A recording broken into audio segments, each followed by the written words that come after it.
Bismillahirrahmanirrahim. Hayyikum jami'an bitahiyatul Islam.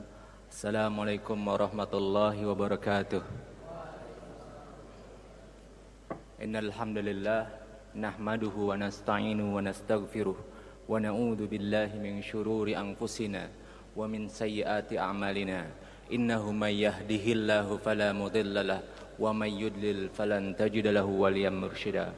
Salatu wassalamu ala hadzal nabiyul karim war rasulul azim imamul muttaqin qaidul mujahidin wa ala alihi wa sahbihi ajmain, amma ba'du. 15 abad yang lalu diutus seorang nabi yang mulia kepada satu kaum yang buta huruf. Dan nabi itu juga adalah nabi yang buta huruf, Nabiul Ummi, yang tidak bisa baca tulis. Tetapi yang kita lihat dalam sejarah setelahnya adalah bagaimana seorang nabi itu bisa merubah bangsa Arab,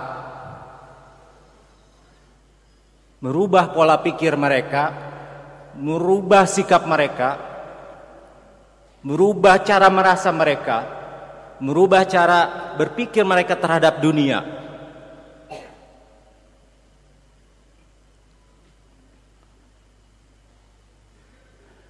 Maka kita melihat bahwa ajaran yang dibawakannya juga adalah ajaran Islam yang sama persis kita anut sekarang ini, dengan konsep tauhid.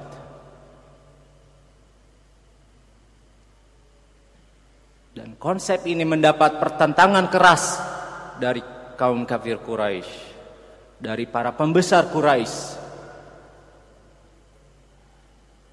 Bukan karena konsep ini tidak membicarakan masalah moral mereka, tetapi konsep ini membenturkan kekuasaan mereka dengan satu kekuatan baru.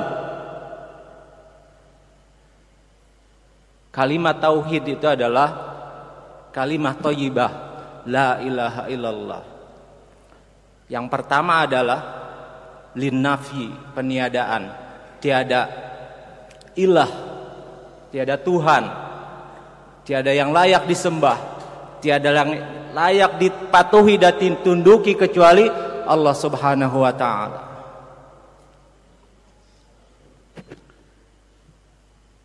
Ini merupakan bagi mereka adalah orang kafir Quraisy itu adalah penggerogotan atas kekuasaan mereka, yang selama ini mereka mempunyai kekuatan mutlak dan mereka bisa memperbudak orang lain. Dengan datang konsep Islam, tidak ada perbedaan antara Bilal bin Rabah yang berasal dari Ethiopia dengan Salman Al-Farisi yang dari Persia.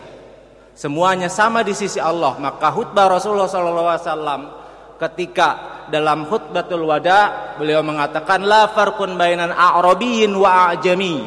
Tidak ada perbedaan antara orang non-Arab dengan orang non-Arab illa bittaqwa, kecuali seluruhnya hanya ketakwaanlah yang membedakan mereka.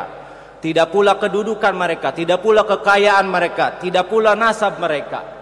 Hanya ketakwaan yang membedakan seluruhnya itu.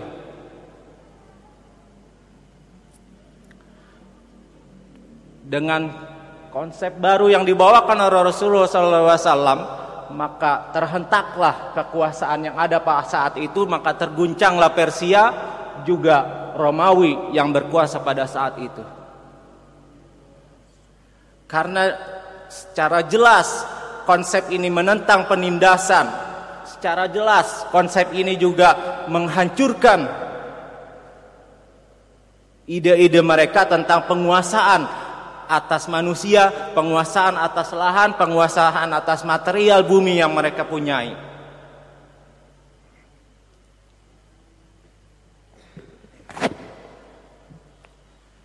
Kekuasaan Allah Subhanahu wa ta'ala adalah sesungguhnya fitrah bagi manusia untuk mengakuinya. Bahkan di negara yang paling ateis sekalipun, kita lihat misalnya Rusia saat ini adalah Rusia yang berbeda dengan Uni Soviet.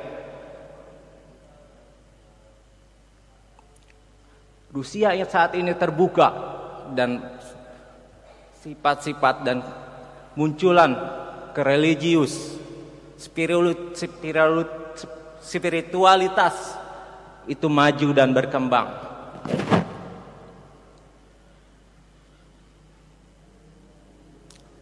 Ada satu kisah yang diceritakan. Satu ketika pembesar Rusia bersama anak buahnya dan pasukannya berkendara dengan pesawat udara. Kebetulan waktu itu berada di atas daerah Kaukasus, yang mana daerahnya itu berada banyak perbukitan dan pergunungan, dan juga banyak lembah.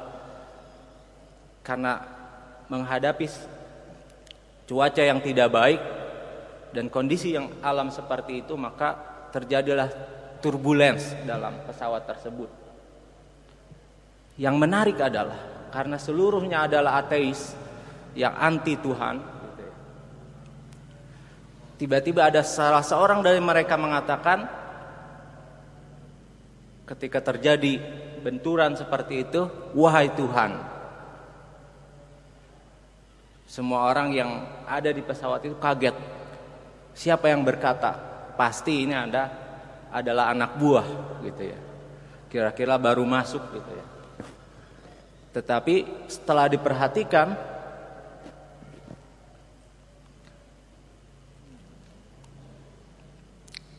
justru dia adalah pembesar Uni Soviet tersebut. Artinya adalah bahwa kebutuhan akan hadirnya kekuasaan mutlak atas alam ini, kekuasaan Tuhan atas semesta ini adalah fitrah manusia itu sendiri.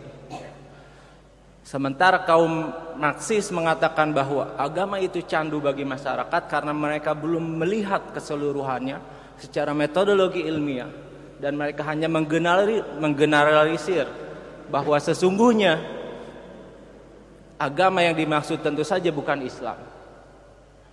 Karena Islam adalah andi penindasan. Maka dalam sabda Rasulullah SAW mengatakan,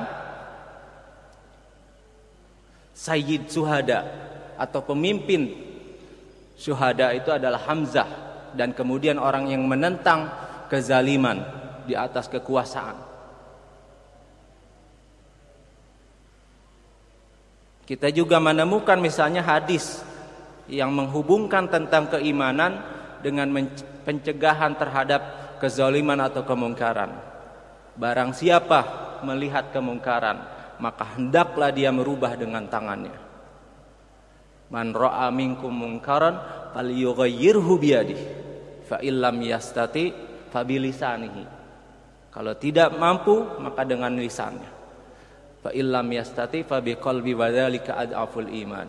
Kalau juga belum mampu, maka hatinya harus menentang hal tersebut, maka itu adalah selemah-lemahnya iman. Hadanallahu wa iyyakum ajmain. Syukran ala husni ihtimamikum. Assalamualaikum warahmatullahi wabarakatuh.